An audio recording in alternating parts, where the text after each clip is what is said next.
like it was a rough matchup for them against the coverages that Tibbs was running. So these I do feel like it was coaching decisions. Like it wasn't like they're just mad and like just irrationally pulling this guy and say. I think that as the series went on, especially that everybody talks about the Halliburton shot in game one.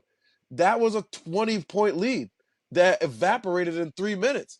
And there Yep. wasn't a timeout called by the Knicks. Like there was all like there was all these coaching things that were happening. Guys were he leaves the same guys on the court. He does that after the guys they had come back before that and ran the lead up. He took those guys off the court and they never saw the court again. Deuce, Mitch, like while all this was happening.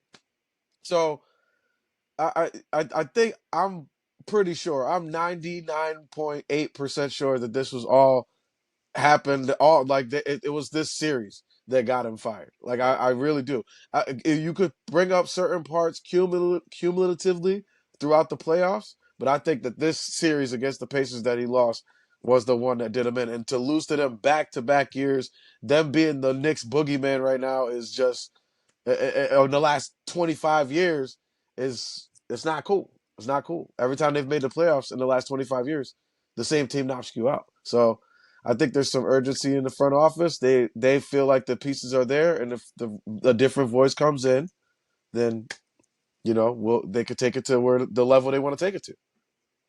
So speaking of that new voice, is there a candidate that you would want to see move into that position to lead this team next season? Yes, yes. So I want to just real quick. I got to shout out to Tibbs. Tibbs did a great job. He had an outstanding record. He's like the best record since Pat Riley, and for what 4 out of 5 years in the playoffs, he came here, took over a 17-win team. So this is like not a we're not like negatively talking about Tibbs. Tibbs is a great basketball coach.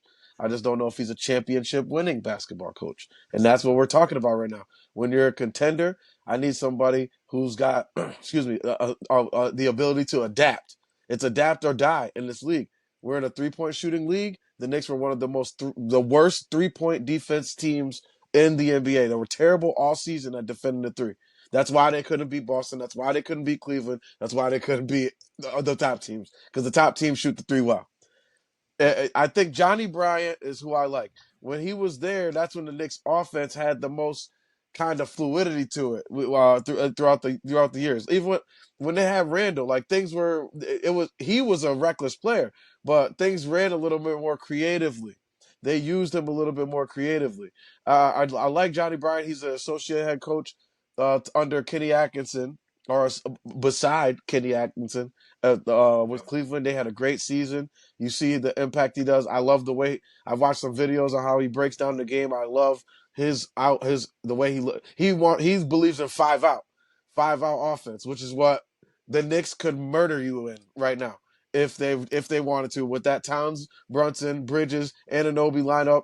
Even with Hart out there, he could win with backdoor cuts. And he talks about Johnny Bryant. I mean, how you don't have to be just 5 guys dotting it around the 3-point line.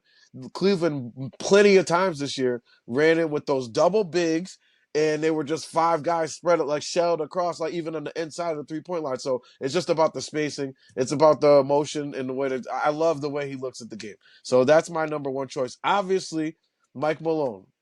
I don't know if he Yep. deserved to be fired in the first place from I Denver, agree. but he's got championship pedigree. He's a New York guy. There is an aspect to that. I need somebody who knows how to deal with the media here. Tibbs, he grew up in Connecticut, so he know about the Knicks. He know about New York. He know and he was fantastic with the media. Fantastic with the media. I can't say enough about Tibbs. He took the hard questions. He answered everything. He never was like brushing people off. He was fantastic with the media. I think if you asked other reporters, they would tell you the same.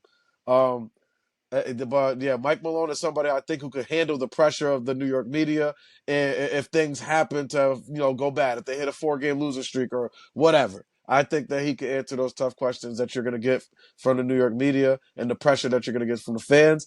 And then lastly, I mean, I don't like revisionist history so much, but I wouldn't be sad about Jeff Van Gundy because he's still in basketball. He's constantly evolving. We know about him as an analyst when he was Yep. working with ESPN and as a broadcaster, how deep he goes into the game. Like he knows the game and he sees it truly as it is in front of him, and he understands that basketball is like constantly morphing.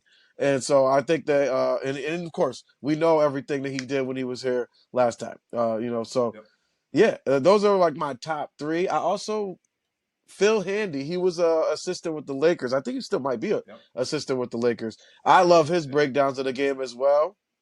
I would not be opposed to him. He's a player's coach. The players all talk about how much they love Phil Handy. I've never seen a player not go under his like when he posts things on basketball and on Instagram. I follow him. What is it? 94 feet of something. I forget what it is. I'll get it before the end of this. But yeah, I love the way he sees the game, and I think he's paid his dues. He could have a coach opportunity. He's been on championship teams as an coaching staff as an assistant. So I think if he interviewed well and he had a good idea for what to do with this team moving forward, yeah, I feel handy, man. I think he's a guy who can handle the media as well. So yeah, those are my guys. And Johnny Bryant from Oakland, man. So you already know, like, you're not even gonna startle him a little bit. Yeah. Yeah. Okay. I like it. We'll see. Those We'll are my. see He's my what top choice though. we'll see. What the cycles bring. I'm Yeah, sure they're gonna look at everybody because again, they it seems like you guys have the pieces. I am a little nervous about filling out that roster, especially without draft picks that you gave up for Bridges and all that. But Brunson discount um, though. The Brunson discount.